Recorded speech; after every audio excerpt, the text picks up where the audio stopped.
For the last 3 decades, Knowledge Center at Bursa has offered technology, resources, services, space, and a sense of community.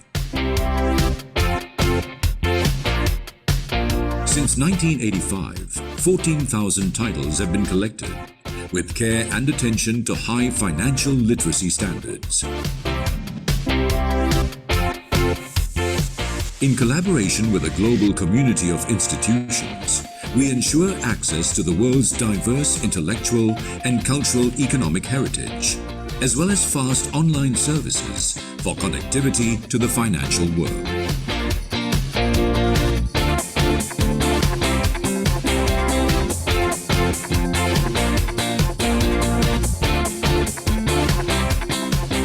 Serving the Bursa Malaysia community and beyond, Knowledge Center at Bursa empowers you in your trading and investment analysis research. Financial information at my fingertips. Visit Knowledge Center at Bursa Malaysia today for the collections, for the services, for the sense of community.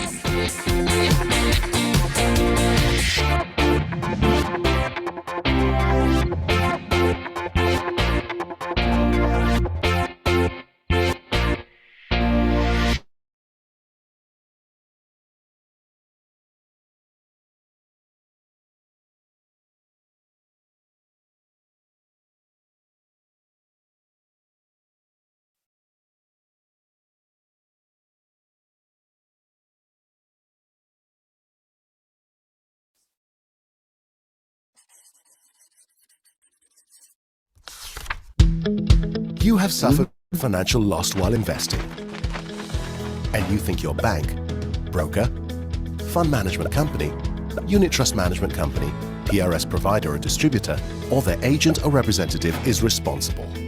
You need help sorting out the problem or want to seek redress. Where do you go? Sidrek is here to help you start the conversation and reach some resolution. First, lodge a formal complaint with a company that sold or offered you the unit trusts, shares, derivatives, or other capital market product or service. But you're not happy with their response. You have 180 days from their final written reply to come to Sidrek. Or if there's no written response, and it's been 90 days since you wrote to them, you don't need to wait longer. You may come to Sidrek even though you haven't received a final response yet. Sidrek first checks the eligibility of your claim. For example, is it within Sidrek's claim limit? Is it against a member of Sidrek? And so forth. If your case is eligible, we begin the dispute resolution process. All information in this process is confidential. We get both you and the member you're complaining against to sit with us and have a conversation. Documents and information will be required from both parties. No lawyers are allowed in the mediation process, as we keep the discussions informal and private. Our mediators are impartial and will hear both sides out and help parties communicate constructively towards resolving the dispute. 2 outcomes are possible at this stage. Either both you and the member agree to a settlement, or you don't. If the both of you agree to a settlement, an agreement is signed and the mediation process ends successfully. But if both you and the member fail to reach a satisfactory resolution, mediation has thus failed. But don't worry, Sidrek then proceeds to the next stage, adjudication. During adjudication, parties are given the chance to provide any further information to help their case and ask each other further questions. Our adjudicator will then study and consider all facts and information provided, including the conduct of the parties, laws, and best industry practices, as well as what's fair and reasonable. Sidrek's adjudicator will then make a final decision on the dispute and the monetary claim. If the decision is in your favor, it could be a full award or a partial award for your claim. But if the decision isn't in your favor, then no award will be made. You, the investor, will still have a choice. If you reject the decision, Sidrek will simply close the case and you may seek other legal avenues for redress. If you choose to accept the decision, however, the member has to comply with it. Once the parties have confirmed compliance to the decision, Sidrek will close the case. Select Sidrek helps start the conversation towards resolution. For more information, visit sidrek.com.my or call 03 2282 2280.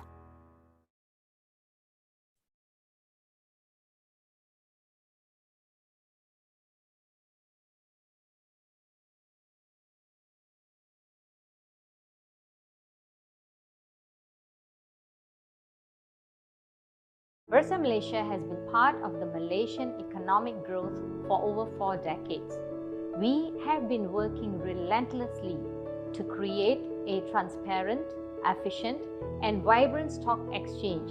While we've been working at building a vibrant marketplace, inclusivity and contributing towards economic growth, we have also channeled efforts and resources towards supporting the community at large. Shares to Share is one such effort, which has been developed to create positive impact towards society and the environment. To put it simply, Shares to Share is a transparent and easily accessible facility that enables investors to donate their listed securities or proceeds from the sale of their listed securities towards charity through Yayasan Bursa Malaysia. You can donate odd lots or even board lots. The funds from the sale of these shares will be channeled to approved charitable organisations and their respective initiatives or projects. Bursa Malaysia has waived its portion of the transfer fee, clearing and trading fees for all transactions that are conducted under Shares to Share. The participating brokers of Shares to Share have also agreed to waive their portion of the transfer fee and brokerage. The charitable organizations that have been selected have undergone the necessary due diligence process and have been duly approved by an independent selection committee. At least 500,000 populations live with some kind of disabilities. They are most of the time being left behind. We need to empower them, otherwise they will continue to be the liability. A lot of human resources wasted from this group of people. We provide a lot of support for persons with disability who are young adults and adults. We have a social enterprise called Project I'm Possible, where we manage to hire all persons with learning disability to work here. We have a cafe, bakery, weaving, and we have an art gallery. Purity of thought, word, and deed, that is action, is very important to be really successful. We must know some skills to be able to help us than paperwork. The grant from Shares to Share will be used for, one is sewing, handicraft, classical dance, and so on. Our patients have to be fed, they have to be looked after. We look out for any sort of disease they might develop, and also those unforeseen circumstances. Thanks to Bursa's initiative, we can be a little bit easy on our patients and their family members.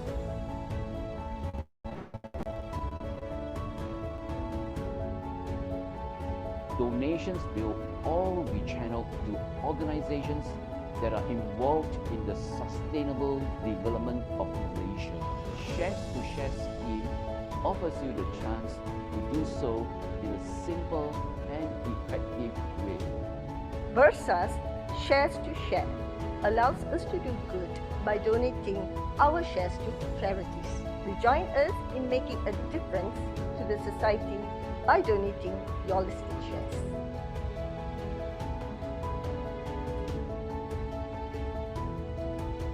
Shares to Share is open to all donors, individual as well as corporates or other types of entities. You can transfer your listed securities via Bursa Anywhere app at a click. For more information, please visit our Bursa Malaysia website.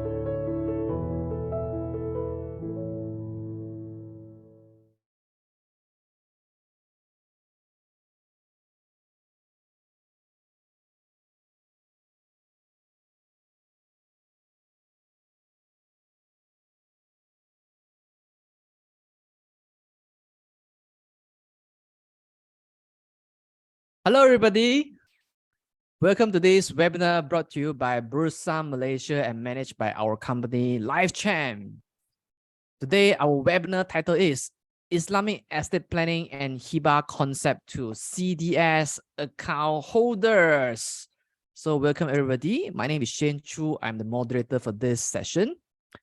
Now, Islamic estate planning is a crucial aspect of financial planning, especially to Muslims. So today we are going to examine this topic that is very complicated. And today we are very honored to have our guest speaker here, Nurin Hamid, to share with us about Islamic asset planning and Hibah concept to CDS account holders. As usual, before we begin, disclaimer, whatever we share in this session is only for educational purpose. So in no way that I give any recommendation for you to do any financial investment decisions. Okay, so if you decide to make any investment decisions, you're 100% responsible for all your investment risk. Allow me to briefly introduce our speaker today. And she graduated with a bachelor degree in actuarial science from University Kebangsaan Malaysia. Over 15 years of experience in the banking and finance industry, and she has also developed a strong foundation in financial planning and investment management. Currently, she holds a capital market services representative license from the Securities Commission and is a licensed financial planner. She's also a seasoned trainer and speaker. She designs and delivers customized training programs on topics related to financial planning, Islamic estate planning, and other financial instruments for public and private sector organizations, as well as higher institutions. So without further ado, let me invite the speaker, none other than Nurin Hamid. Hi, Nurin. Yeah, How are you today? Assalamualaikum and a very good morning, good evening. Okay, good evening, everyone. Yes, So thank you, good. Nurin. Okay, I'm good. How is everyone? Hope everyone is actually okay. I just okay, Shane, can I start? Because Sure. I think You may take over. you just don't have I mean we don't have so much time, right? Yep. Okay. I think most of us most of the Muslim and also non-Muslim know about the Islamic estate planning is quite different from the non-Muslim estate plan. So this is the main topic that I'm going to go through with you. And most of you might, I think most of the Muslim here knows that we are actually abide to the Fara'id. So let me walk through you through this process as fast as I can, and then we end this session with the Q&A. So anyone have a question, we just consolidate it until the end of the session, and I'm trying to answer as much as I can. If not enough time, then you can actually email to me. Okay, this is actually I would like to introduce what is the Islamic estate planning. Is the process of the planning, managing, and distributing Muslim individual assets according to Islamic principle and values for both during and after their lifetime. It is also to minimize, the main part is to minimizing the financial and the emotional burden on the surviving family members. Okay. Key characteristic of Islamic estate planning is the emphasis on the principles of Sharia, governed by all aspects of Islamic life, including wealth management and inheritance. And the rest of it, the decision of the distribution of the estate planning, what we usually call harta pusaka, estate planning is actually Perancangan Harta Pustaka is actually based on the principles of Fara'id, and the beneficiaries can also do muafakat agreement, which means whatever they consolidate, I mean they what would to combine the agreement by all the Fara'id beneficiary, they agree, then they can actually not to follow Fara'id is okay, but must be agreed by all the beneficiaries. I think this one is very clear to all Muslim. Okay, the tools in Islamic estate planning is actually we have wasiyah. It is actually will or wasiat, we call it hibah. Okay, I think wasiat is actually first, the primary purpose of the wasiat is actually to you have to appoint or designate a trusted executor or administrator while you are still living. So you appoint one executor to manage your estate plan when you are no more in this world. And the second one, most of the important thing is you want to give not more than 1/3 of your wealth to your non-beneficiaries or other entities, like maybe you want to donate to the NGOs or you want to give to your adopted child. Okay. Okay, then the second one is Hibah. Hibah is a very, very famous element and the component I think most of us know. So I will go further to this later part of this session. Okay, matrimonial asset is like harta pencarian. Okay, the legal agreement between husband and wife. Trust is actually amanah. Asset to be managed by trustee and distributed according to your wish. Okay, the owner wishes. And then wakaf. Okay, I think this is the main 5 main things. Okay, maybe some of you might heard about infak, sadaqah. That is part of the estate planning tools, which sometimes we can actually put it in our will, or you want to give it while you are still alive or when you are no more in this world. Okay. Okay. The common documents that used by corporate is trust and wakaf, because this this is the trust when amanah is actually used by some of the organization or what we call a legacy, but family legacy. They form a company, then they do a trust to manage their asset, the holistic of their asset. Okay. And then wakaf is also used by the corporate when when the donor of the property want to wakaf certain asset of their property and managed by the certain authority that is actually authorized to manage the wakaf. Okay. Okay, the next session is the comparison between Islamic estate planning and non-Islamic estate planning. Okay, Islamic estate planning is basically how we distribute the asset, and then we also have the executor or administrator that is appointed after we die. Who are the person or who are the entities who is going to manage our asset, you know? And then we are bound to the regulator and act in Malaysia. Okay, this is part of the act, Islamic estate planning in Malaysia, Bank Negara, Sharia Council, Sharia Advisory Council, and there are certain acts in this matter to regulate the asset. For non-Muslim, they also have the basis of the inheritance law, and also they must have also executor and administrator that appointed by the beneficiaries or the person who deceased before they die. Okay. These are actually the types of document tools are commonly used in estate planning for non-Muslim. Will, trust, and also gift deed document. Is like gift is like we Muslim we say it hibah. Okay, it's a gift. Okay, this is basically the criteria, the comparison, which is actually in brief. Okay, we can actually compare it based on Islamic estate planning and also non-Muslim estate plan.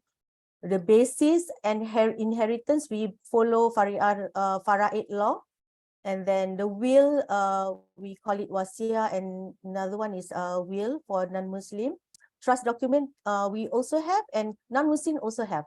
Hibah document for Islamic estate planning is Islamic estate plan is a hibah. Non-Muslim is gift deed. Wakaf is actually wakaf, and then non-Muslim is charitable trust. Asset cover is both movable and immovable asset. So distribution of asset follows faraid. And we can also follow muafakat. Muafakat means the agreement by all the beneficiaries, by faraid when beneficiaries, we call it waris faraid. And then a non-Muslim, we follow the will. Executor is, of course, that it is possible and it is must actually. And then regular acts is actually as what I have already mentioned before. Okay, for the introduction of Islamic estate administration and distribution is when a person die, how our estate plan is administered and distributed. Okay, this is how it goes. This is just a text. This is what I mentioned before. It's a faraid. So for Muslim, we can actually follow faraid or the agreement between the faraid beneficiaries and how they want to distribute the decease of the asset, the asset that being left by the deceased. Okay, this is actually the flow for Islamic estate plan. When someone die, the first thing that they have to do is settle their funeral expenses. The second one, make sure that all the debt need to be settled by the waris or the beneficiaries. Okay, is whether the debt is the most important part is fidyah, zakat, badal haji, and banks debt, human debts, and any debts that you can name. If someone claim the deceased has owed them something or something like that, you need to check whether it is true or not.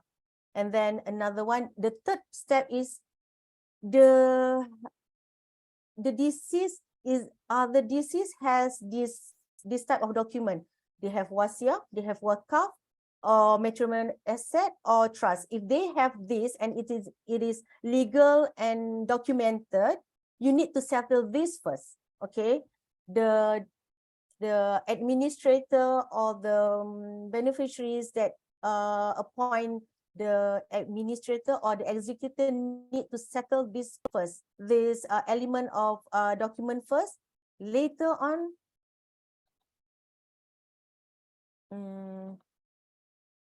okay, then only balance of the asset is distributed via faraid distribution. Okay, they need to go the 3 steps first, then only the faraid beneficiaries can claim the rest of the asset. Okay, basically faraid law is in Quran, is in Surah Nisa ayat the 12 until 14, if I'm not mistaken, but you can actually check that. And then it's in hadith. So faraid law is actually basically the one that we Muslim follows. Okay, understanding the distribution of faraid.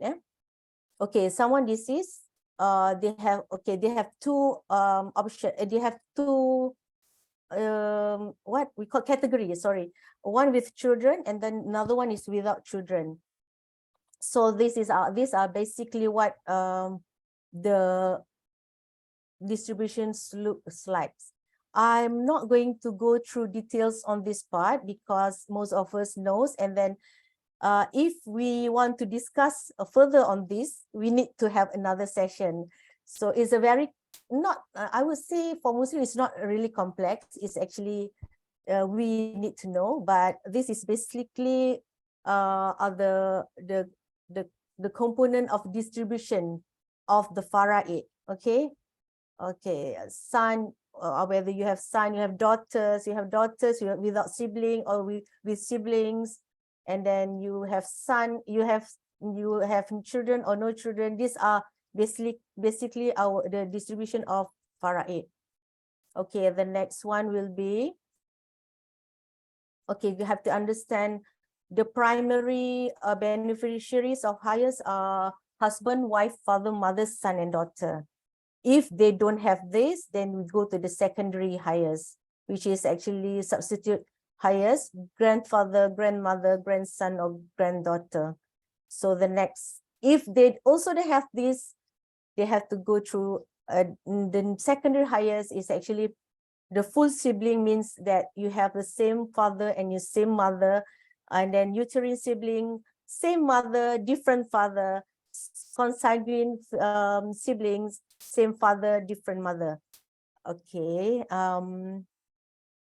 Then the next one is actually, if they don't have this secondary benefic, then they go through the full uncle, and then the same father with the same uncle with the same father. Okay. And then if they don't have this beneficiary above, then it goes to Baitumal. Okay.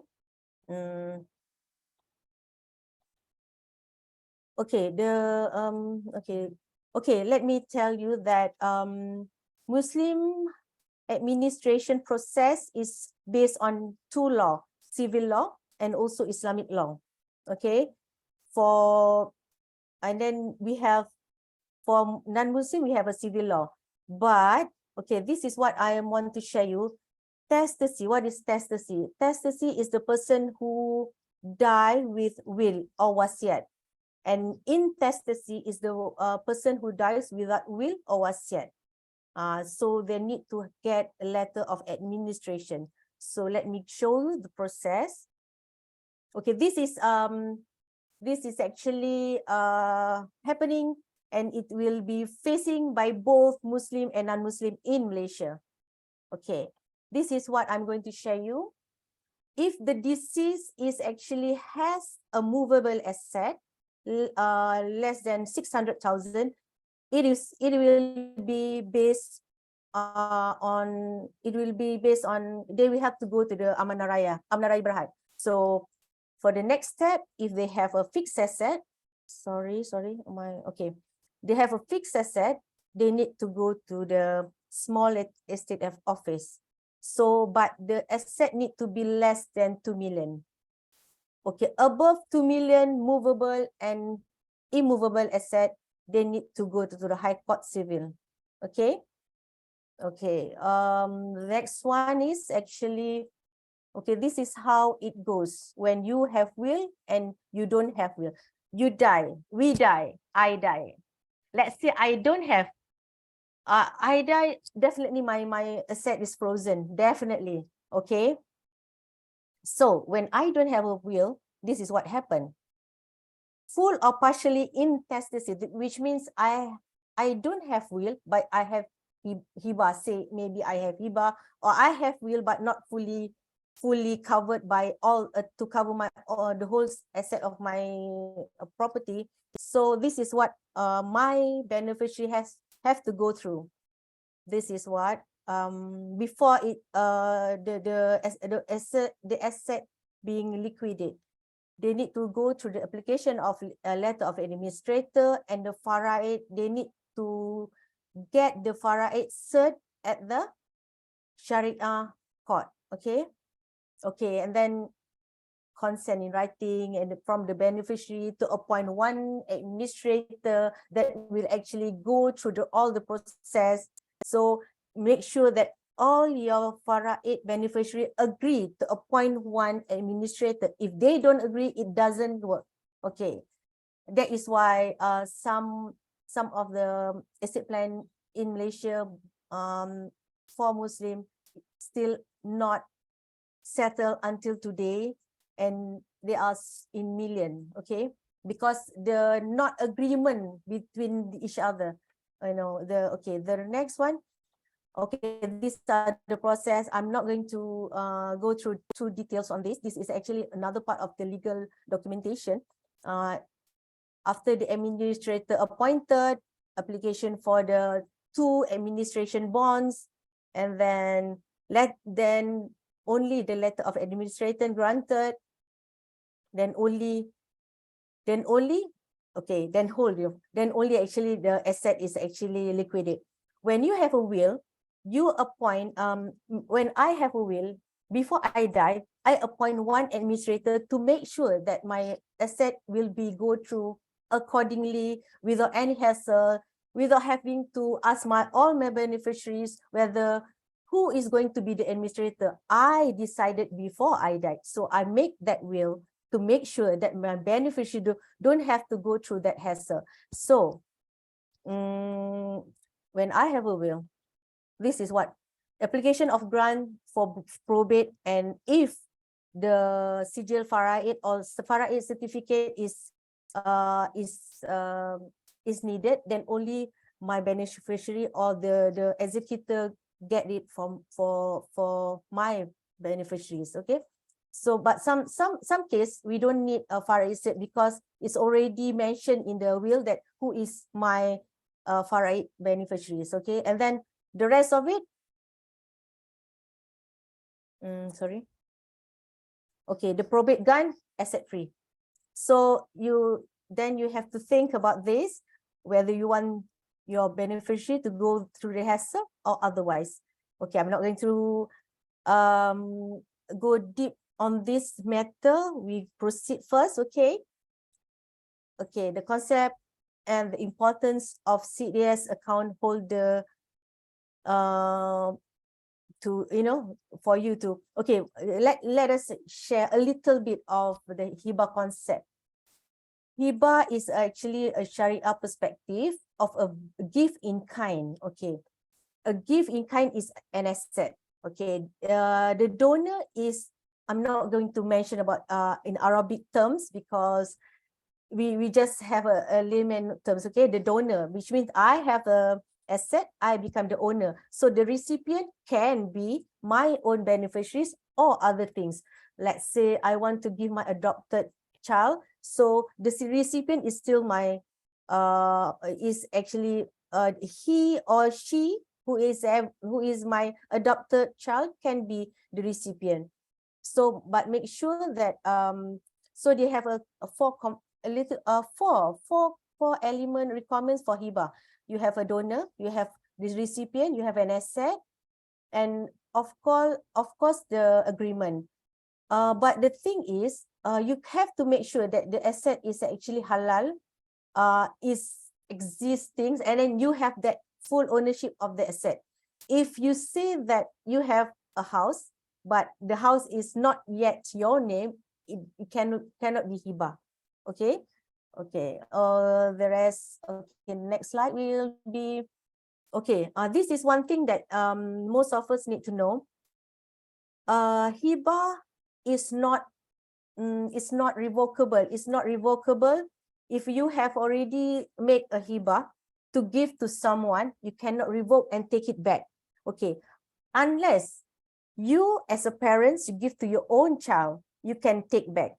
You can alamak, I think I don't want to give my son, I want to give my daughter this Hibah. You can actually revoke. And another one is actually a grandfather. If I have a cucu, I have a grandson, I am a grandmother, I want to give my granddaughter and I want to take it back, I can. But otherwise, no. That means if you have Hibah something to your mom, you want to give something to your mother, you want to give something to grandfather, that one you cannot take back.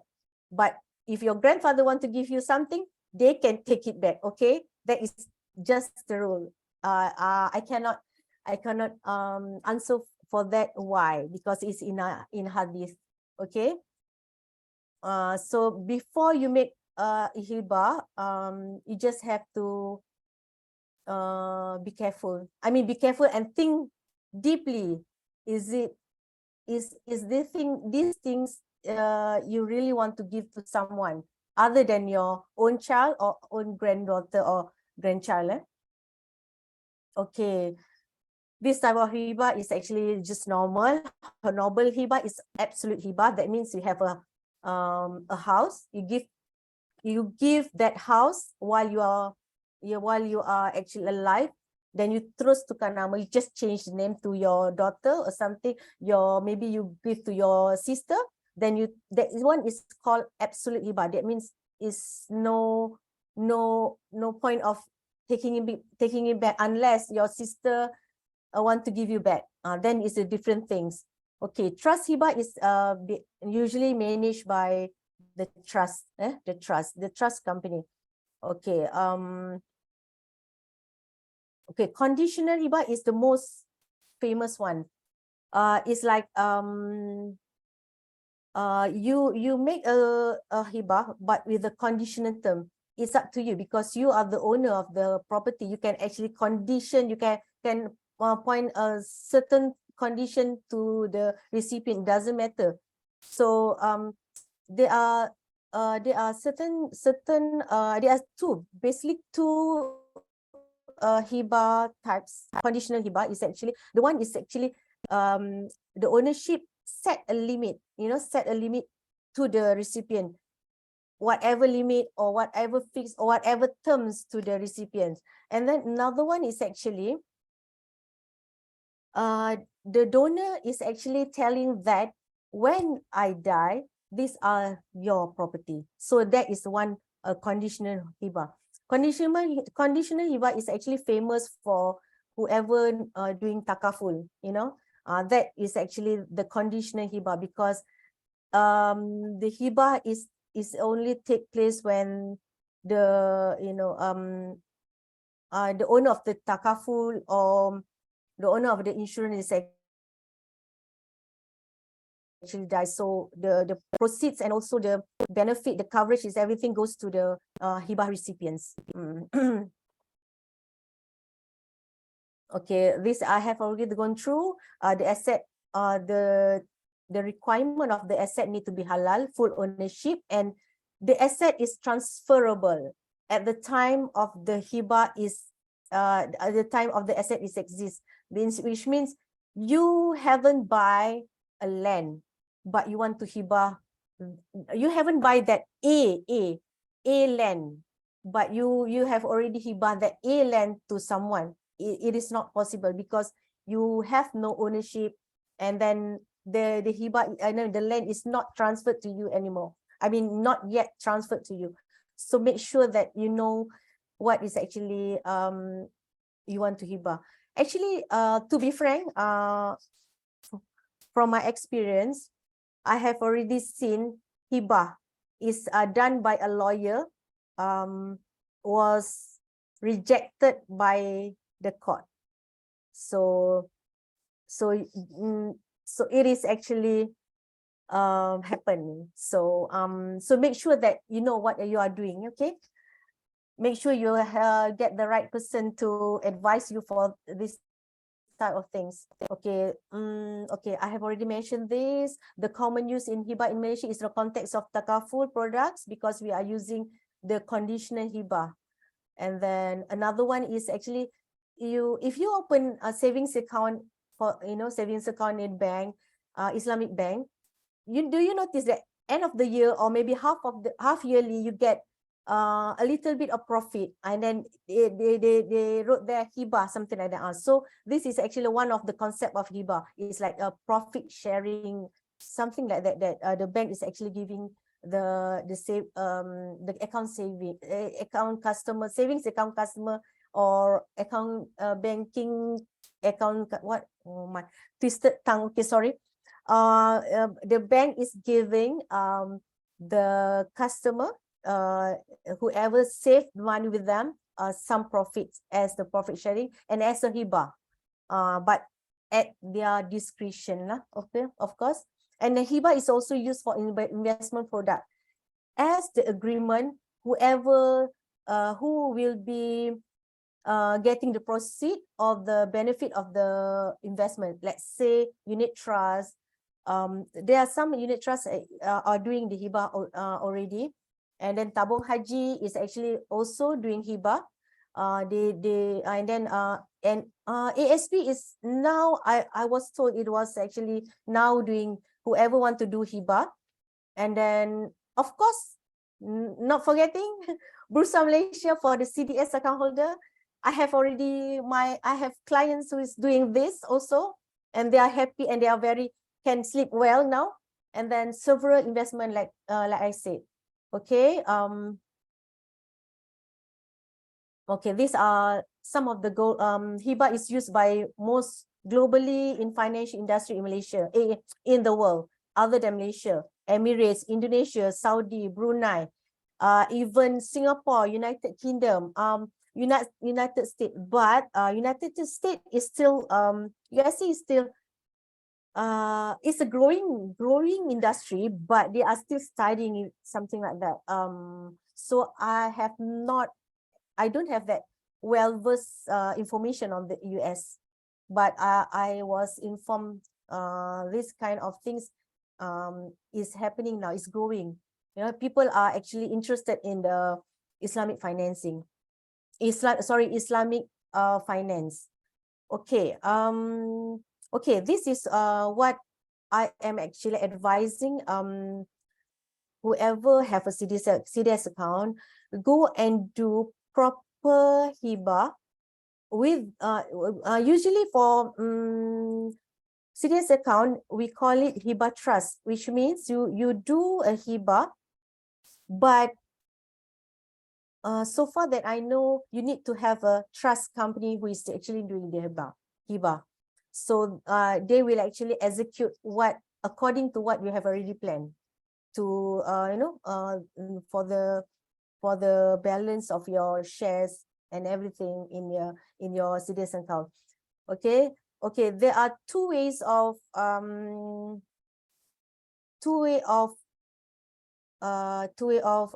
it actually depends on the recipients, because when you, let's say I do Hibah, I put all my children inside my Hibah names.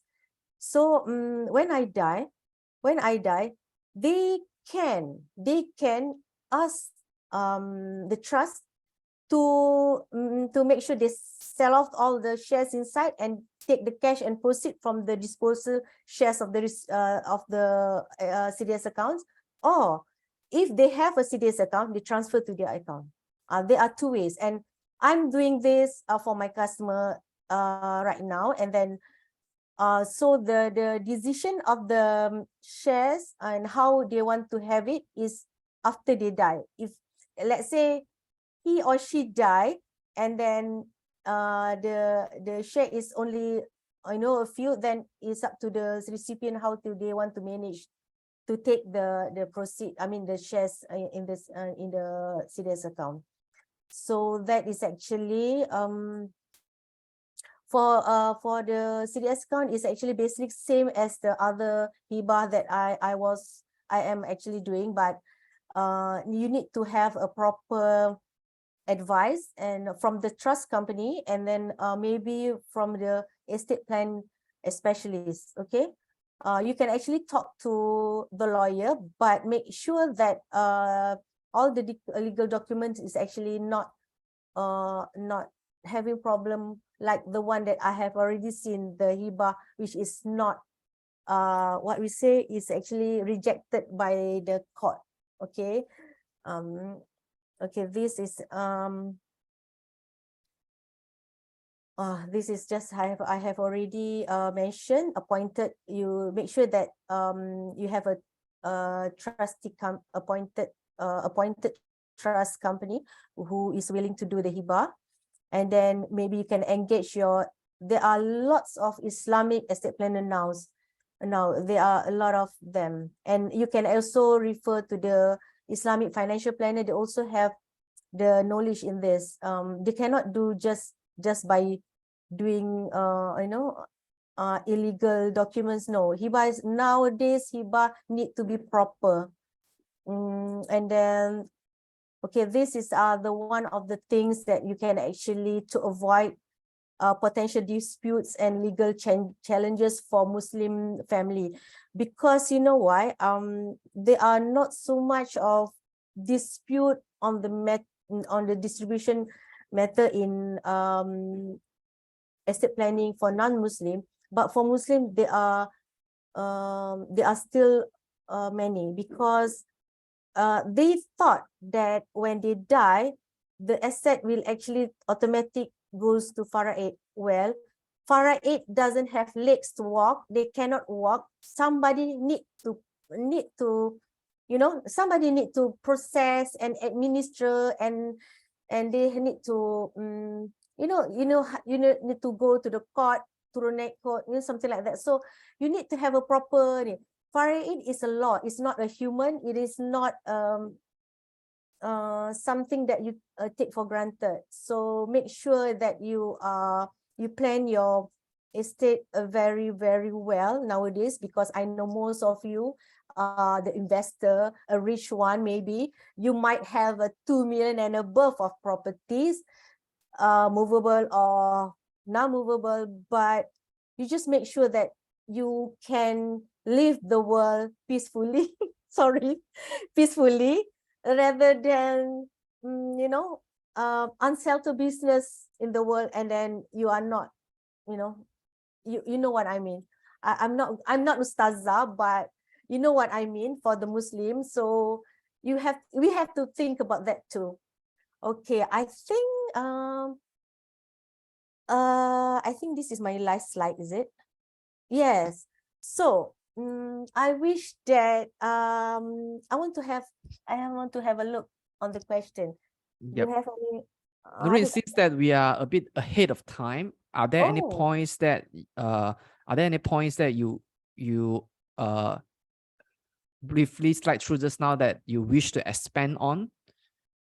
Okay, I don't, but I want, because usually I know that there are more questions than facts, because I don't know what to expect from the audience.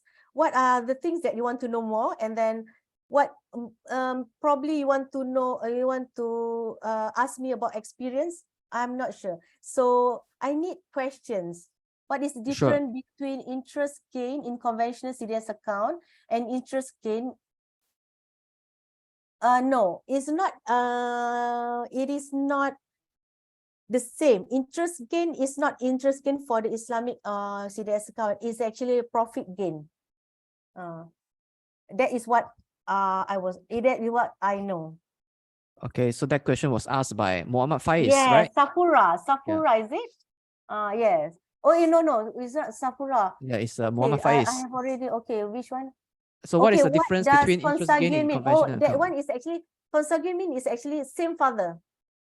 I was like, years ago, I was like, oh, that's such a question. I mean, that's such a word. Consanguine is actually same father. Uterine is actually, I think, is actually a same mother. So when you have a same mother and same father, it's like a full brother and sister. Well, can you backtrack to the slide where you talk about sanguine, so that we have a clearer understanding? Yes. Okay. I think that slide flow is chart, right? Yeah, I remember that. Chart. Yeah. Let me see. I think when you talk about the order of inheritance. Is it this one? I think so. Kan, yes. Right. So yeah, what is the difference between full siblings and consanguine and uterine? Consanguine is the same father. Yeah, uterine is same same father, mother. different mother. So does consanguine rank higher than uterine, or it's the same? Same level. But yes, they are same.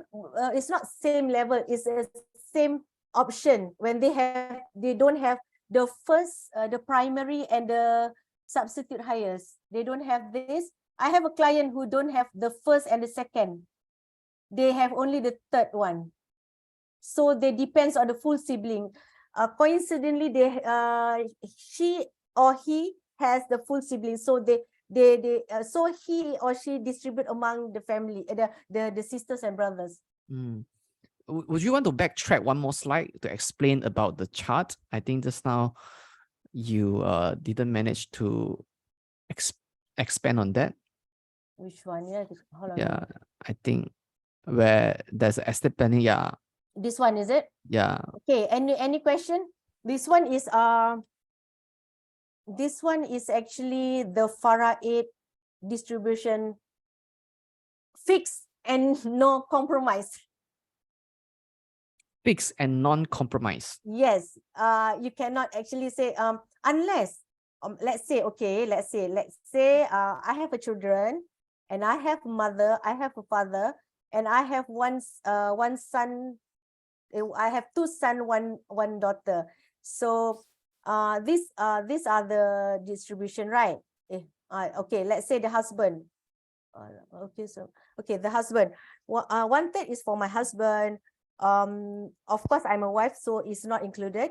So 1/6 is for my mother. Father is 1/6, and the son is residual. Is I have a son. But if I have a daughter, then the next slide. Son and daughter for this slide. For this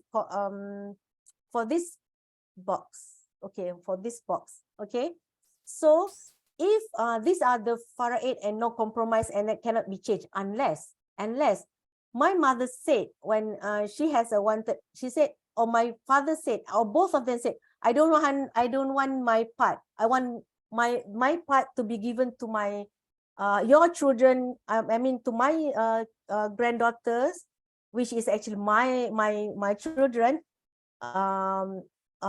Fair and square, which means no need to do the Faraid. I want to fair and square, like divide by 3. So that is actually how it goes. They need to be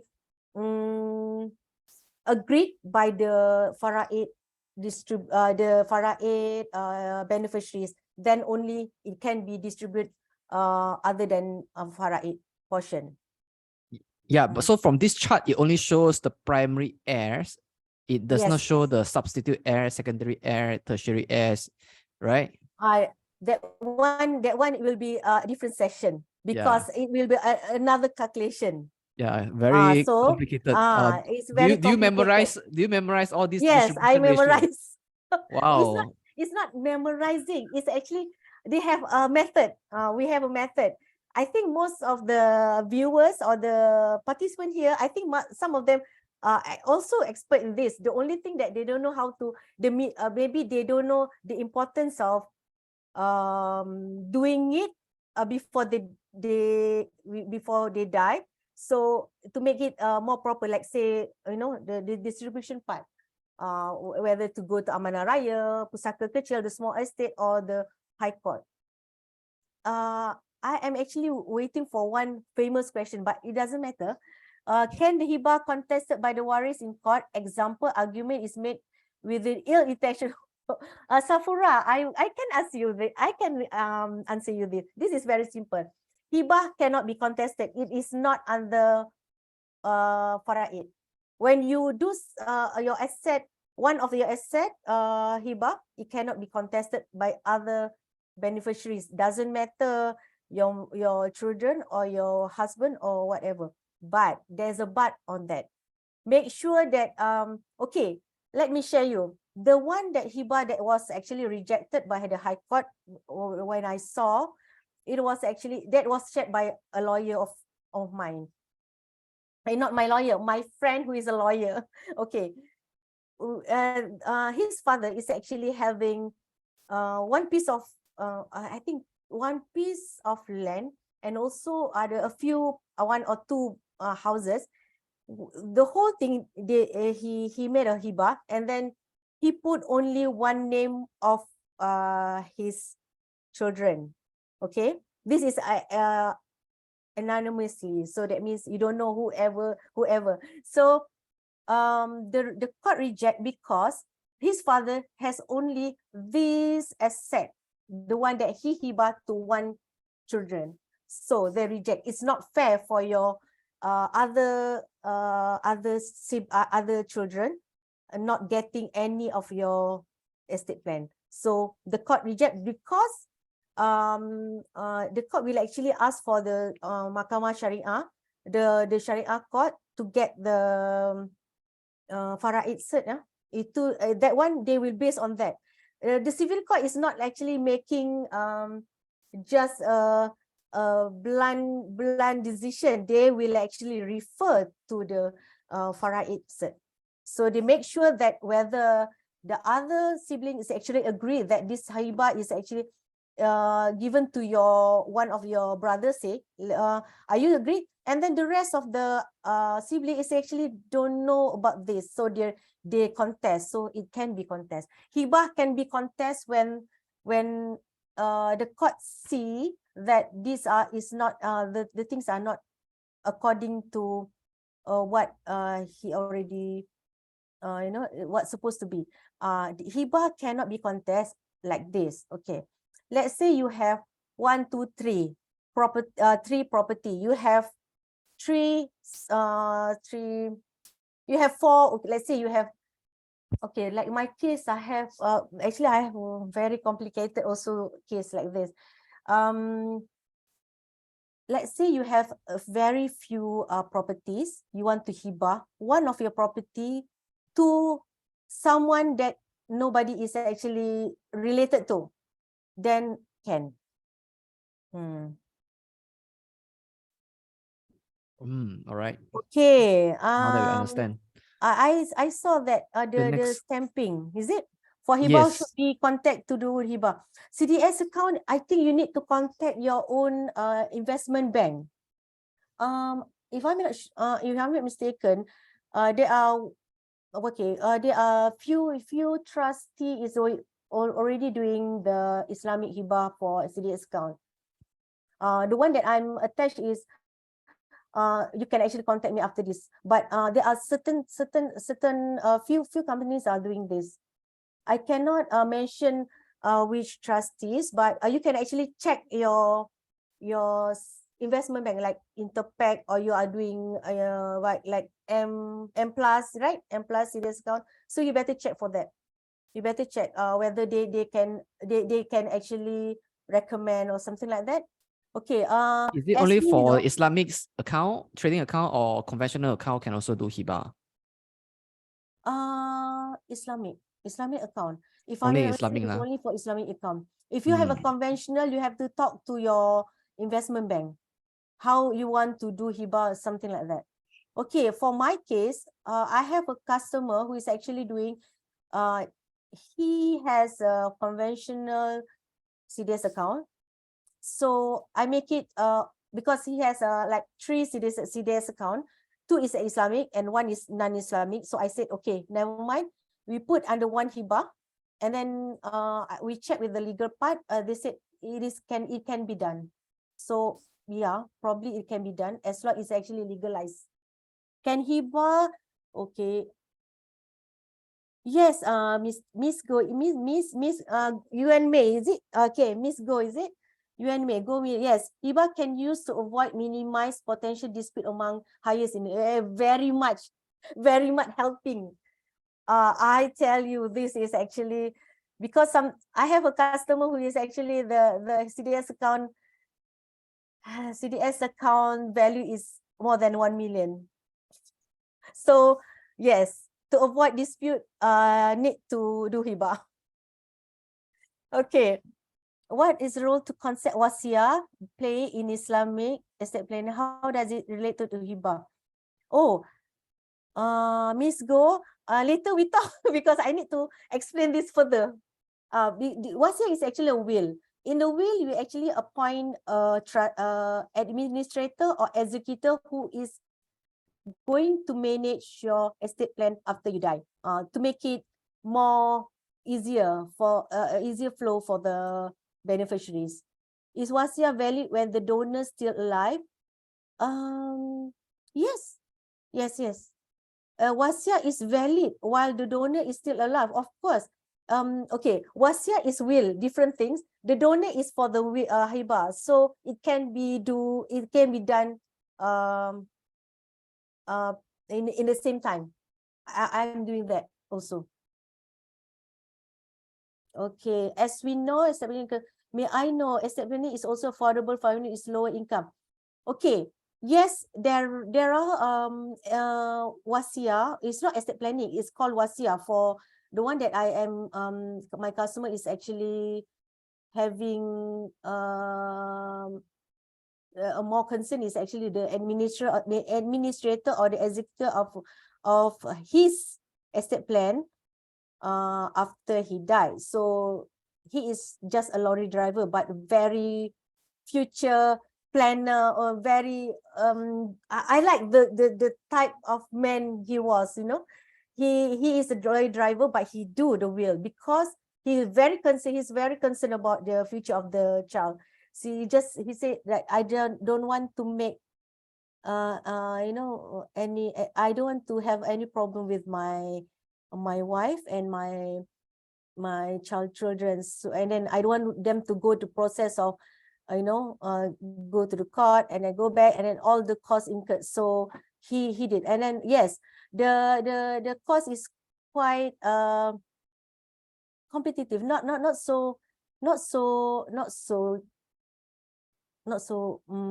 mahal lah. It's not so expensive.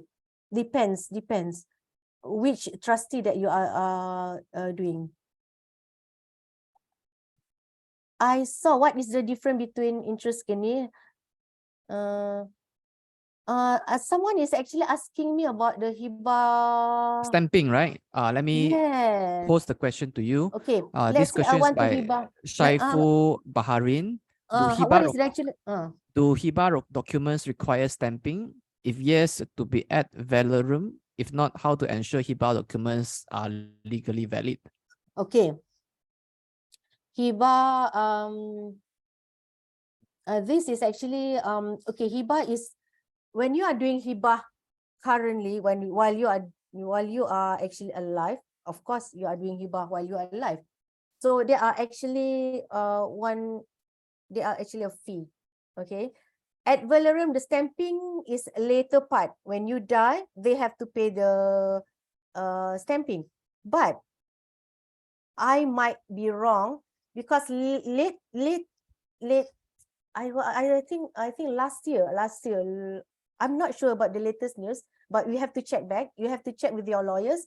They said that when you hibah to your immediate family, it doesn't matter Muslim or non-Muslim, you want to change name, you die and then you change to your immediate family, like your children and your wife. It actually the stamping is actually nominal, not ad valorem. But when other than that, ad valorem. I have done estate planning. Will my estate be frozen after my death? How like it? Okay, good. I like question by go. Okay, go. If you do estate planning, okay, from my experience, when you do estate planning, for the cash part, of course, the insurance and comfort is among the fastest. When someone die, 1 or 2 months, they get the proceeds, right? So for cash, it doesn't matter, unit trust, KWSP, it takes about if you do estate planning, if you do a will, I'm saying if you do will, wasiah. If you do will, you can actually get that within 6 months. And for the fixed asset, you can actually settle that within 1 or 2 years. But if you don't have a will, my case was dragged to 1 year for the cash. That one is no dispute. No one is actually fighting. They just want to wait, and then all the faraid beneficiaries agree. It also takes about 1 year for the cash part, 6 to 1 year. For the fixed, it takes about 2 to 3 years, or 5 years. My auntie case, my late auntie case, drags is a fixed asset, dragged to 10 years. So, yeah. I'm not sure which. So better do which one? Where it is actually things go wrong. But maybe we during those time, I don't know how to do, and no one is actually advising anything. Yeah, at last it's settled. Let's say I want to do hibah my shares CDS account to my children, prefer to transfer the shares, but unfortunately my little spend ended even before my children reached the legal age for them. Okay, this is actually a good question. okay, for your information, Hibah CDS usually will manage by trustee company. Will manage by trustee company. So the proceed, the shares will be given to the underage children after they're 18 years old. Unless you as a father doing a wasiat will and appoint the mother, your wife, to become the admin, the guardian of the property, then it's a different things. So you know, can non-receive, of course, PK, call me. Yes, can. I have a few friends actually doing that. They are very excel. They find it actually very interesting. Assuming I have done estate planning. Oh, I have done estate planning. Do I still need a quick? You done your estate planning in what sense? I'm not sure about this question. Because doing estate planning actually is doing your will. The proper one is start from the will. For non-Muslim, you need to do a will. Then only your asset is actually properly managed after that. Okay, understand. So looks like we have addressed all questions on the Q&A panel now. So if you have more questions for our speaker, you may write them in the Q&A box. We still have some time to address the Q&A sessions. Okay, so let me read to you the next question by Saiful Baharin. I'm interested to know the estimated cost for Hibah on CDS accounts. Are there any breakdown of costs to be incurred? The rationale is to size up whether it is reasonable or not. What is your view? Okay, CDS account Hibah is not the one that I did is not that costly. We don't actually refer to the value of your shares. We refer to the we just want to know what is actually account number. That's all. We don't actually value the Hibah price based on the value of the shares inside your CDS account. You have to know that. That is what I'm doing. But I'm not sure about others. But most of the trustee is actually doing the same thing. But you have to check which trustee that you are referring to. They are, because they have some regulation. Okay, I can mention a good trustee that actually doing a proper will for CDS account and something, will or Hibah. For non-Muslim, you can actually refer to the bank trustee. You can actually shop around, and then you can actually ask around. You can actually ask the Maybank trustee, CIMB trustee, public trustee. You can actually ask. But Rock Wills for non-Muslim, Rock Will is actually doing the proper holistic Islamic, proper holistic estate planning for non-Muslim. For Muslim, Rock Will, yes, it's a very big company, and they are very professional, I would say, because they are very quite famous in Singapore and Malaysia. And for Muslim, we have, you can even Amanah Raya is also doing Hibah. They can but the cost you have to check with them. And then you need to know one thing that you need to know. Hibah, the fee of Hibah, when you are doing the Hibah, you need to know the fee. And also, if you die, the execution of the Hibah, how much your beneficiary need to fork out their money. Okay. That is one thing that you need to ask whoever trustee that you try to do, or you want to get the advice, then that is one thing. For Muslim trustee, we have Amanah Raya, Asalihin, Trustee Berhad, and also Wasiat Shop trustee. Right. So you can actually compare. Then the decision is yours. Okay. There's a request for you to repeat slide from 23 to 25. Can you go through that again? Okay. Slide 23 to 25.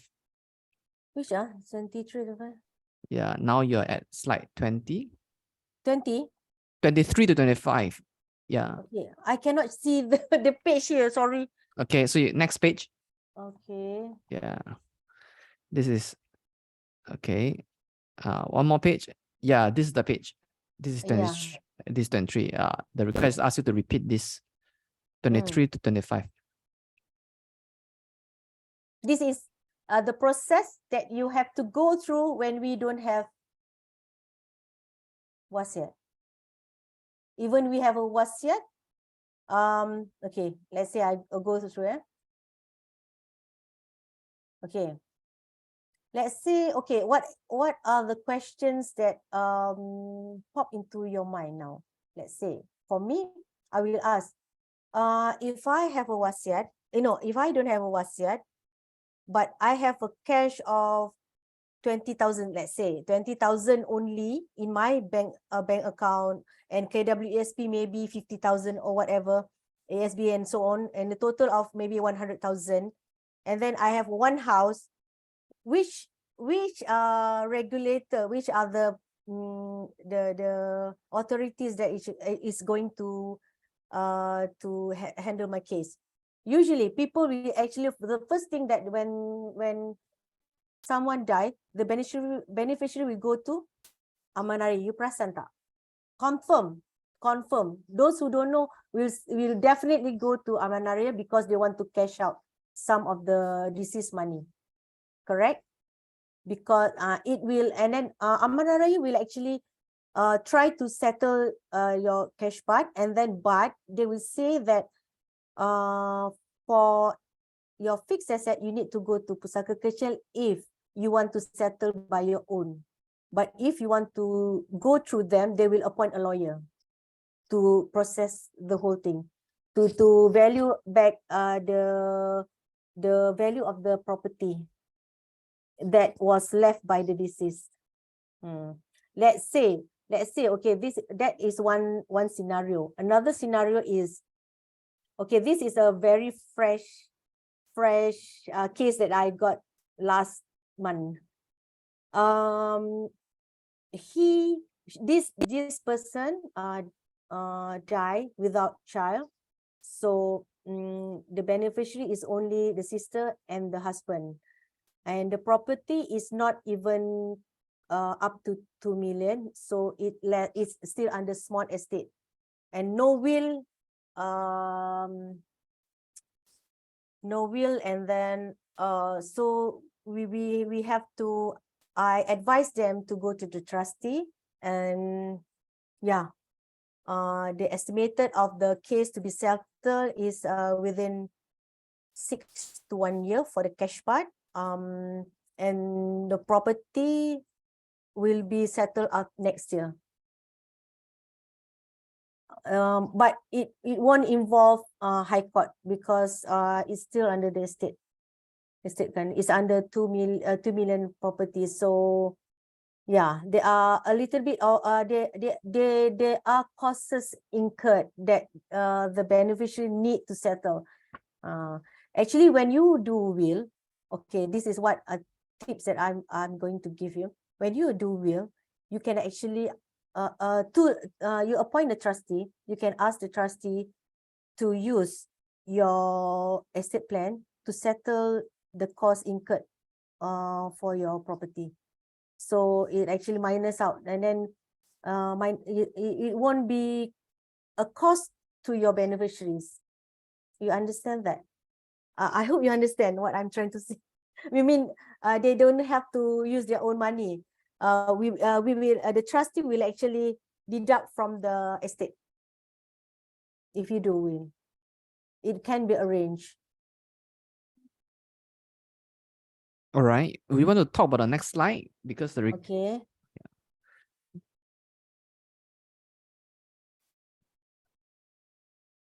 Oh, go. The one that the next slide, I think. This next slide. Yeah, because I think the question was slide 23 to 25. Yeah, let me share. Go. Yeah. These are the slide. These are the estate.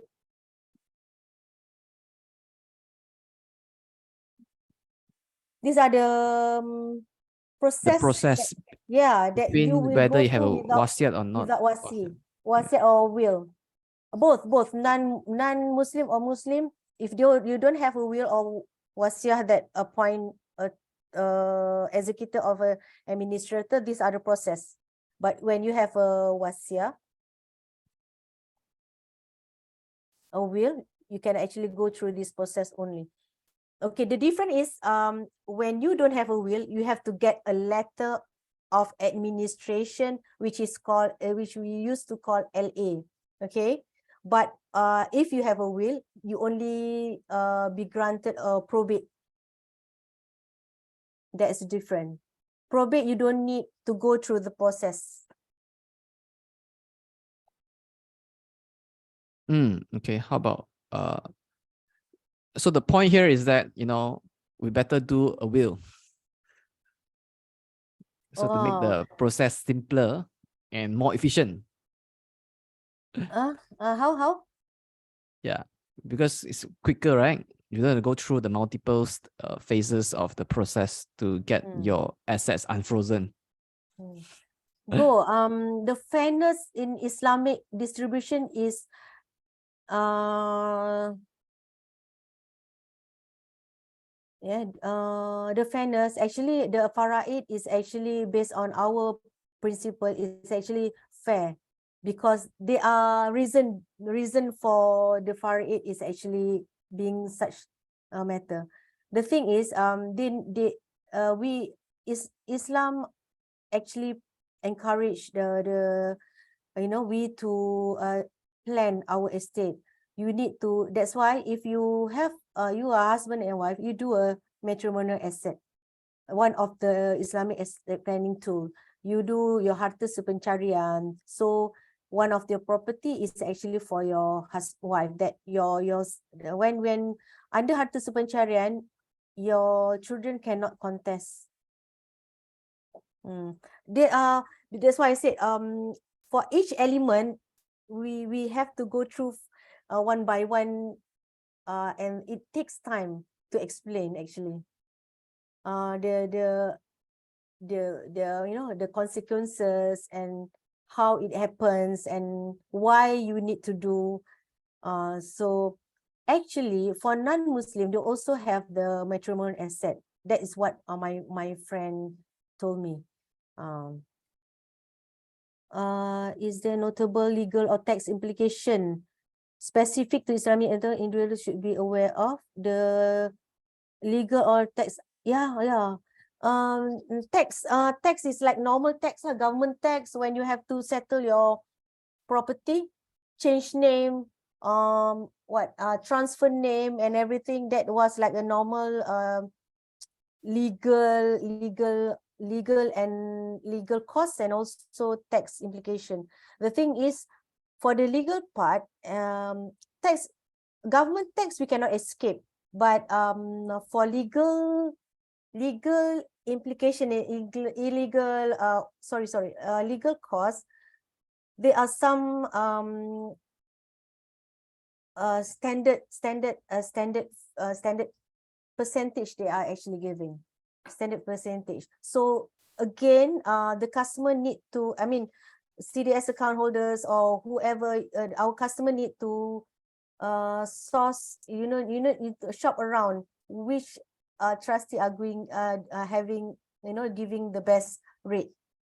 I'm not going, I dare not say who charge what, I'm not sure, but that is the reality, because I have a customer also, the lawyer is charging them for the property total of 300,000, you see. I was like shocked. So this is very, cost is actually very, very diversified. I'm not going to mention about cost, but in the specific session on the individual Islamic estate planning tools, we can actually discuss on this. All right. So the next question is, after creating a wasiat, can it prevent creditors from pursuing debt from our descendants? for the will, you need to settle the debt first. Minus out the properties. I mean the estate plan. Okay. I think most of the will need to settle the debt first. For Muslim Islamic for wasiah, yes, we need to settle the debt first, then only go to the rest of the proceed to the beneficiaries. All right. The next question is, can you provide an overview of the different types of hibah and the assets that are permitted for hibah in Islamic estate planning? Just I think and the last slide. There are different types. There's I think most of the asset we can actually hibah. You can mention, okay, I will highlight what are the things that cannot be hibah. KWSP cannot hibah. Savings account cannot hibah. Pension, government pension cannot hibah. The rest of the things can hibah unless is halal, like say property, good business, not involved in gambling and non-halal food. That's all. Other things you can hibah, as long it's actually very, what we say, substantial. The things are very substantial. You can there are even gold you can actually hibah, but again, for gold bar you need to have a series. I mean the gold series numbers. You can actually those are the things that you can actually mention under hibah. I haven't seen any things that cannot be hibah. That is actually, unless that those are the one that I have already mentioned. KWSP, savings account. Oh yeah, Felda, tanah Felda. The Felda land cannot hibah because they have different act. Yeah. Pension, government pension pun cannot hibah. Okay. Whether government pension or KWSP cannot be hibah. Because that one is actually different act. They have a special act for that. So they were distributed according to the nominees in the KWSP lah. For Muslim, they need to do they need to follow faraid, or the agreement by the whole faraid beneficiaries. Yeah. The next question is, why KWSP and saving account cannot be hibah? That one is that one is actually given by the KWSP. We cannot argue because these are we have to remember that we are buying two rules. That one is actually our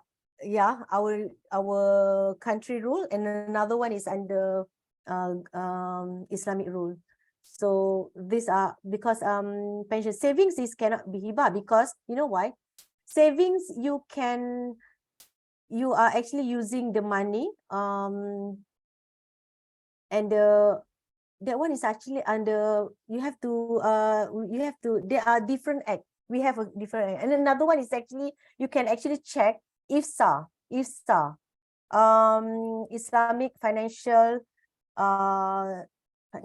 Islamic Financial Act 2013. Those are quite detailed on this. Yeah, the follow-up question by Mio is that KWSP requests us to appoint beneficiary. Isn't that hibah?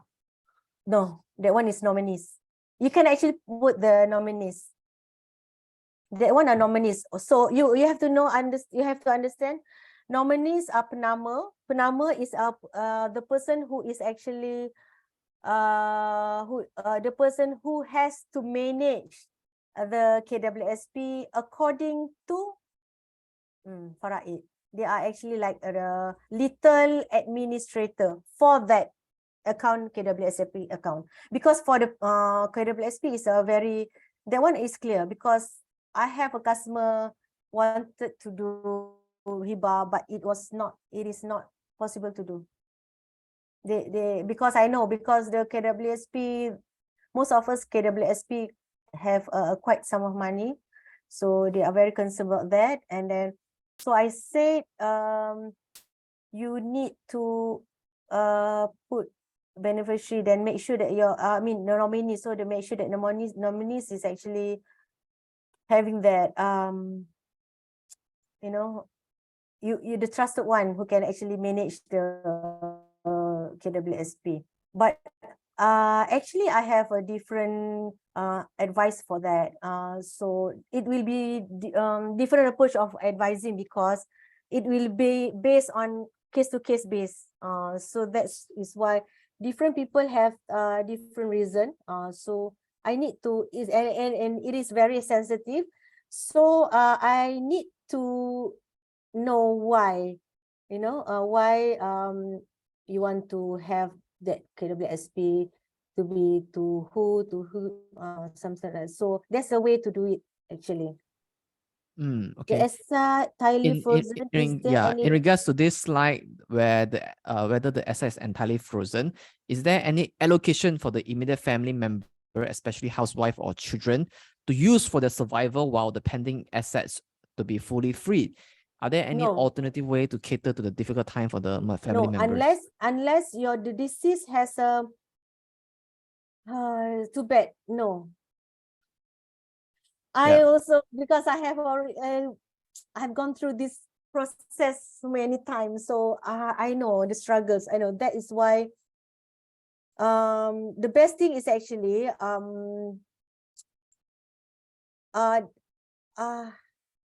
some people have their spouse ATM numbers, and they just cash out the money through the ATM without telling the bank that the spouse is actually died or something like that.